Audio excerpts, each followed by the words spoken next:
Hello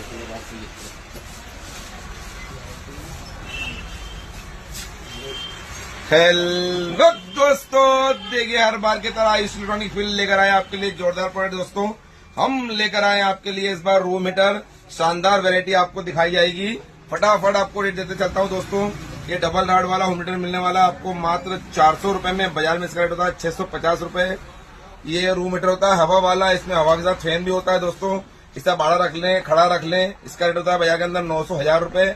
हमारे यहाँ मिलने वाला है 600 रुपए में। एक डिजाइन, 2 डिजाइन, ये 3 डिजाइन मिलने वाली है 600 रुपए में मात्र। और एक शानदार चीज होने वाली है, जैसे आप आराम से आग जैसा ताप सकते हैं और बहुत ही शानदार सिंगल रॉड डबल रॉड दोनों में जैसे आग ताप रहे इस टाइप का आनंद देगा आपको ये। इसका रेट होने वाला है 1500 रुपए और हमारे कार्ड पे आपको मिलने वाला है मात्र 700 रुपए में।